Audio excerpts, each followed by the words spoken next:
Assalamualaikum warahmatullahi wabarakatuh. Perkenalkan, nama saya Muhammad Taufik Miftahuddin.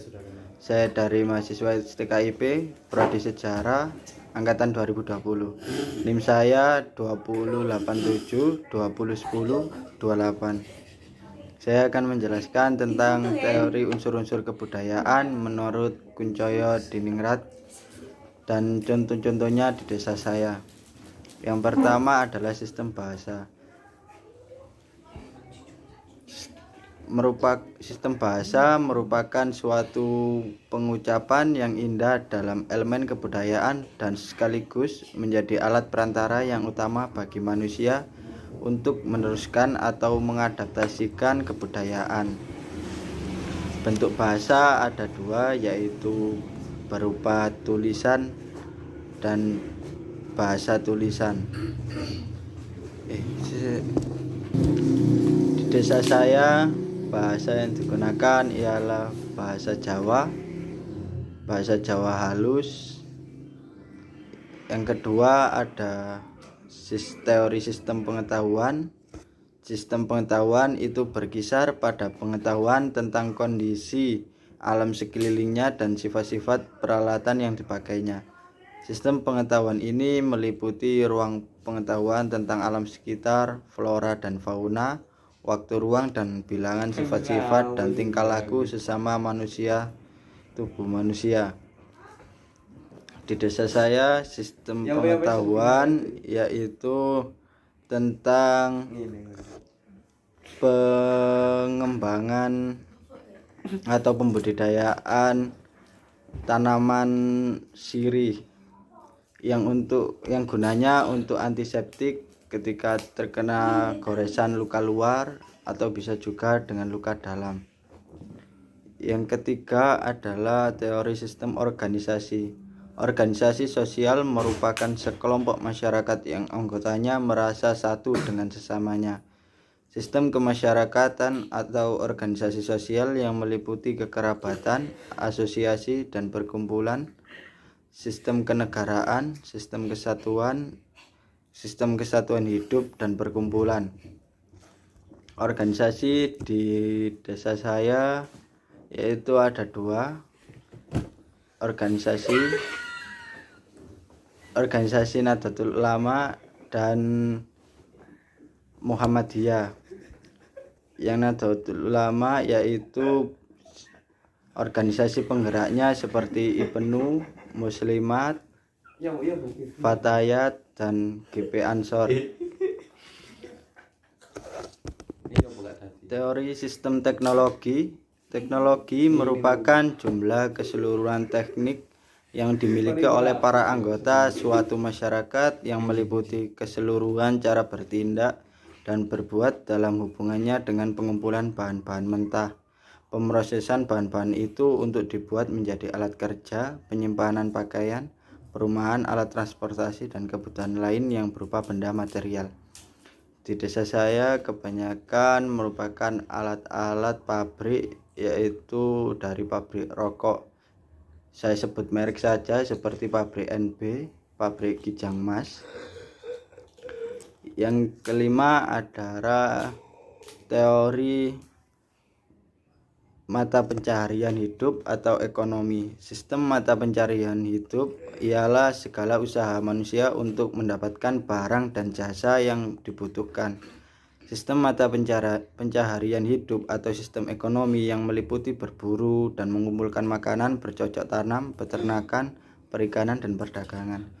Di desa saya kebanyakan mayoritas orang-orangnya masih bertani, berkebun, dan masih seperti mempertahankan kebudayaan yang lama, yaitu mempertahankan dari leluhur. Yang keenam ada sistem religi. Sistem religi ini dapat diartikan sebagai sebuah sistem yang terpadu antara keyakinan dan praktek keagamaan yang berhubungan dengan hal-hal suci dan tidak terjangkau oleh akal. Sistem religi yang meliputi sistem kepercayaan, sistem nilai dan perdagangan hidup, komunikasi keagamaan, upacara keagamaan. Sistem religi yang masih terjadi di desa saya yaitu tahlil, pengajian, khataman, dan upacara nyadran. Yang terakhir ada sistem kesenian. Secara sederhana, kesenian dapat diartikan sebagai hasrat manusia terhadap keindahan. Bentuk keindahan yang beraneka ragam itu timbul dari permainan imajinasi kreatif yang dapat memberikan kepuasan batin bagi manusia. Secara garis besar, kita dapat memeratakan bentuk kesenian dalam 3 baris besar, yaitu seni rupa, seni suara, dan seni tari. Di desa saya ada sebuah kesenian yaitu memahat kayu. Kalau secara universal bisa disebut sebuah mebel. Selanjutnya adalah hasil rekapan film R.A. Kartini. Saya akan mendeskripsikan film R.A. Kartini dengan sudut pandang gender. Pertama-tama saya akan menjelaskan tentang teori gender sendiri. Gender adalah suatu konsep kultural yang berupaya membuat perbedaan dalam peran, perilaku, mobilitas, dan karakter emosional antara laki-laki dan perempuan yang berkembang dalam masyarakat. Gender tidak hanya membahas perempuan saja, tetapi membahas konstruk sosial yang melekat pada laki-laki maupun perempuan. Jalan yang menjadikan kita maskulin atau feminim adalah gabungan blok-blok bangunan biologis dasar dan implementasi biologis oleh kultur kata. Setiap masyarakat memiliki berbagai naskah untuk diikuti oleh anggotanya, seperti mereka belajar memainkan peran feminim atau maskulin. Bagaimana halnya setiap masyarakat memiliki bahasanya sendiri. Sejak kita sebagai bayi mungil hingga mencapai usia tua, kita mempelajari dan mempraktekkan cara-cara khusus yang telah ditentukan oleh masyarakat bagi kita untuk menjadi laki-laki dan perempuan. Gender merupakan seperangkat peran yang seperti halnya kostum dan topeng di teater, menyampaikan kepada orang lain bahwa kita feminim atau maskulin. Perangkat perilaku khusus ini mencakup penampilan, pakaian, sikap, kepribadian, bekerja di dalam dan di luar rumah tangga, seksualitas, tanggung jawab keluarga, dan secara bersama-sama memoles peran gender kita. Di sini saya akan menjelaskan rekapitulasi skin konsep gender dalam film Kartini. Film yang disutradarai oleh Hanung Bramantyo ini merupakan film yang mempresentasikan tentang perjuangan Kartini dalam menabrak tradisi dan memperjuangkan emansipasi wanita.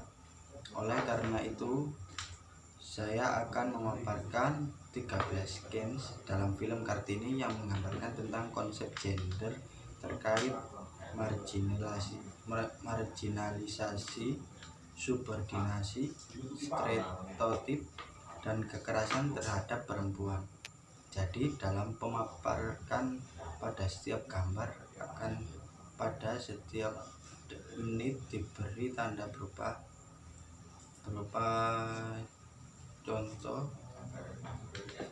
contoh perilaku genderis. Dalam menit pertama,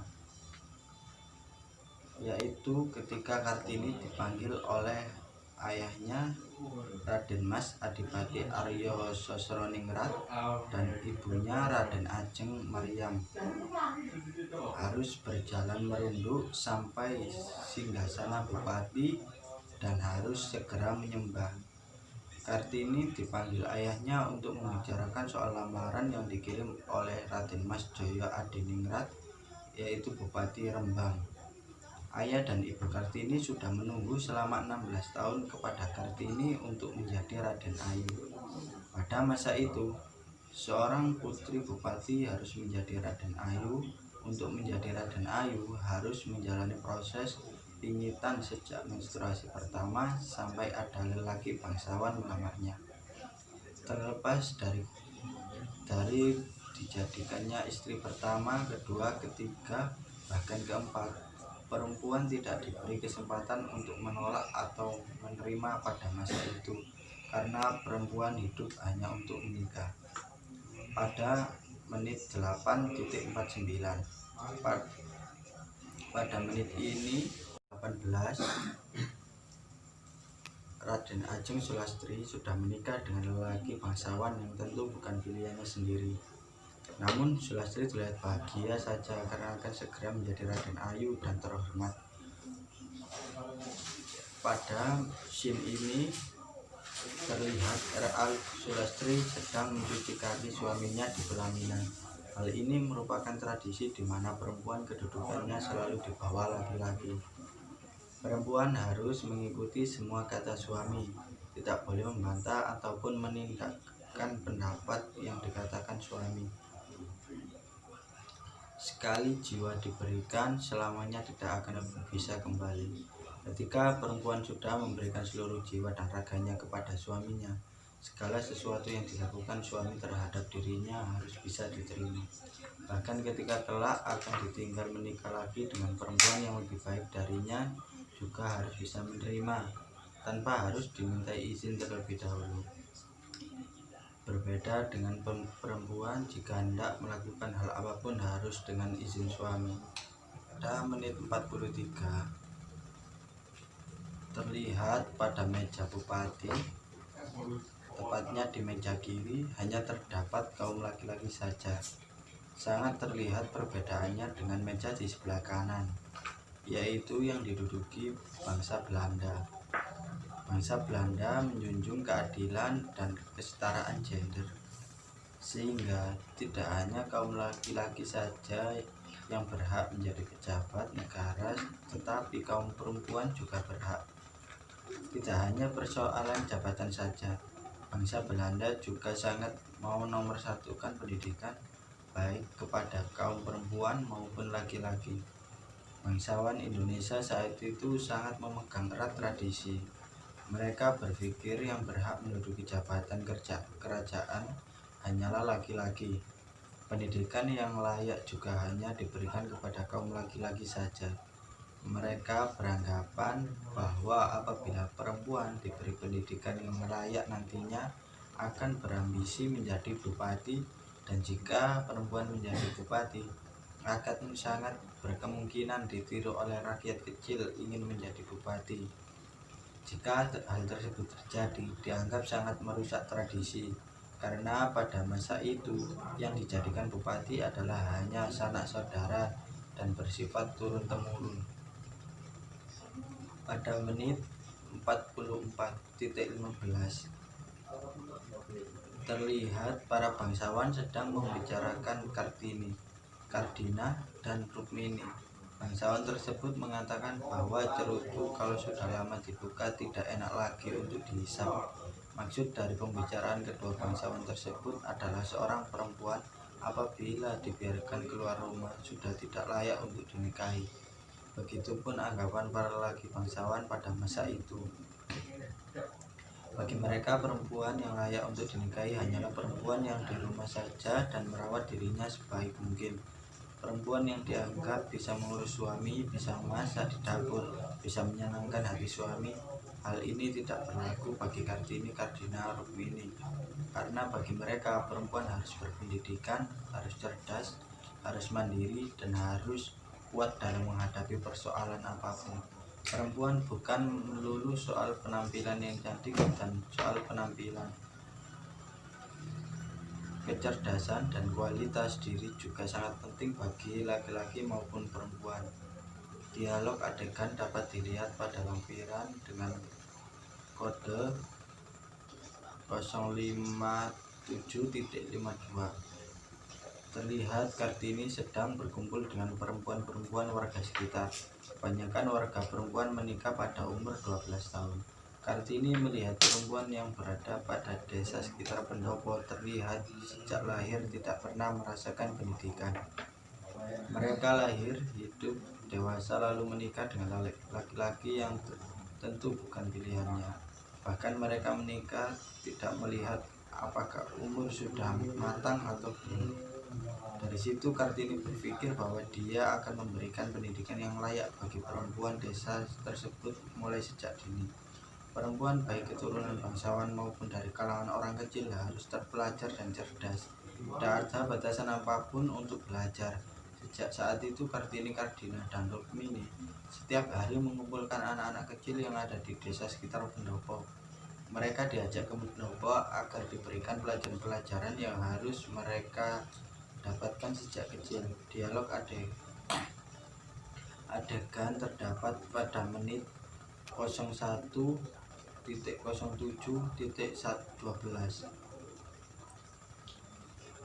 Di situ terlihat Raden Mas Aryo Sosroningrat memanggil Kardina untuk membicarakan perihal lamaran yang ditunjukkan kepadanya dari wakil Bupati Pemalang. Kardina berniat untuk menolak lamaran tersebut karena ia tidak mencintainya, dan Bupati Tegal tersebut sudah mempunyai seorang istri. Namun tidak bisa berbuat apa-apa. Ia hanya bisa memohon kepada ayahnya karena Kardina belum mau menikah. Ayahnya pun tidak bisa berbuat apa-apa karena perjodohan Kardina sudah terjadi sejak Kardina masih kecil. Perjodohan antar bangsawan pada masa itu bisa dilakukan untuk meningkatkan hubungan antar bangsawan dan kedudukan bangsawan tidak tergeser oleh rakyat kecil. Bahkan bangsawan rela mempertaruhkan anak perempuannya sendiri untuk kepentingan jabatannya. Meski dengan berat hati dan tidak tega terhadap putrinya, ayah Kardina tetap melakukan pernikahan tersebut. Pada menit 01.10.33 pada scene di atas, pada scene tersebut terlihat saat pernikahan Kardina dengan Haryo, yaitu wakil Bupati Pemalang. Istri pertama Haryo menangis sedih melihat suaminya menikah lagi. Tentunya istri pertama Haryono tidak diajak berdiskusi dulu persoalan dia akan menikah lagi dengan Kardina. Kardina dan Rukmini hanya bisa melihat dengan tatapan haru tak tega melihat tangisan istri pertama Haryono. Kartini dan Rukmini sangat tidak terima melihat perlakuan tradisi yang semakin menghimpit perempuan dilakukan semena-mena, dinikah dan ditinggal sesuai keinginan mereka. Keinginan Kartini untuk menolak tradisi menurut keadilan hak terhadap perempuan semakin menjadi-jadi. Niat Kartini memberikan persamaan hak laki-laki dan perempuan semakin kuat. Pada menit 01.58.23 terlihat para bangsawan sedang berbicara serius di pendopo Jepara. Pada awalnya ayah Kartini memberikan izin kepada Kartini untuk melanjutkan sekolah ke Belanda, hingga para bangsawan datang menegur Raden Mas Aryo Sosroningrat. Perdebatan pun terjadi. Raden Mas Aryo Sosroningrat tetap membela apa yang dilakukan oleh putrinya Kartini, karena dia berpikir bahwa perubahan pasti akan terjadi dan putrinya Kartini lah yang akan memulai. Raden Mas Aryo Sosroningrat pun tahu permusuhan antar bangsawan pasti akan terjadi jika dia memberikan izin kepada putrinya. Hingga keesokan harinya Raden Mas Aryo Sosroningrat jatuh sakit keras, dibebani banyak pikiran. Terlihat sekali pada masa itu perempuan tidak diberi ruang untuk belajar dan berpendidikan lebih banyak dan layak. Dialog tersebut menjadi bukti bahwa ketidaksetaraan dari gender. Pada menit 01.40.09 terlihat Sulastri sedang menangis kepada ibunya pada saat Raden Ajeng Maria memaksa Kartini untuk menerima lamaran Bupati Rembang dan menyuruh Kartini untuk membatalkan rencananya. pergi ke Belanda dengan berat hati. Kartini menerima lamaran tersebut. Apa syarat yang harus dipenuhi? Pada saat menyampaikan syarat-syarat Kartini, Raden Ajeng Sulastri datang menangis dan memeluk ibunya. Raden Ajeng Sulastri pulang ke pendopo dengan membawa anaknya. Suami Sulastri menikah lagi dengan perempuan yang lebih pintar darinya. Sulastri berkata bahwa apa yang dikatakan Kartini adalah benar. Perempuan harus terpelajar karena laki-laki lebih menghargai dan memilih perempuan yang terpelajar. Lalu R.A. Sulastri, Raden Ajeng Sulastri, menyuruh Kartini untuk menyebutkan syarat-syarat yang diajukan kepada Bupati Rembang. Dari sini dapat kita simpulkan dari sin-sin yang terjadi di film R.A. Kartini ini bahwa hak seorang perempuan sangat tidak diperdulikan, disepelekan, dan tidak dianggap sama sekali. Akan menjelaskan tentang mobilitas sosial dalam sistem stratifikasi sosial yang tertutup beserta contohnya. Pada masyarakat yang menganut sistem stratifikasi sosial tertutup, kemungkinan terjadinya mobilitas vertikal sangat kecil. Hal ini terjadi karena masyarakatnya lebih mengutamakan nilai-nilai tradisional. Contohnya, masyarakat suku Baduy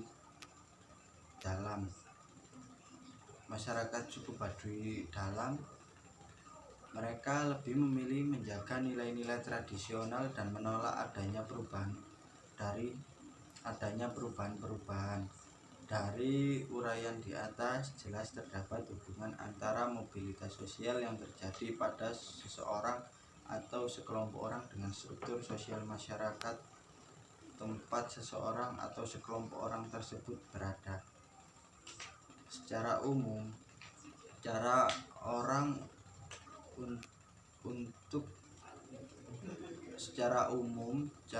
untuk dapat melakukan mobilitas sosial ke atas adalah sebagai berikut.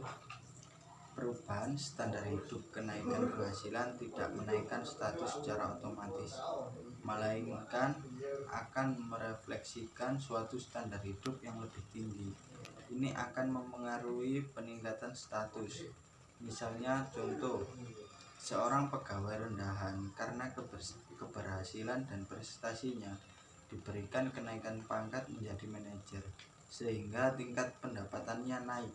Status sosialnya di masyarakat tidak dapat dikatakan naik apabila ia tidak merubah standar hidupnya. Misalnya jika dia memutuskan untuk tetap hidup sederhana seperti ketika ia menjadi pegawai rendahan.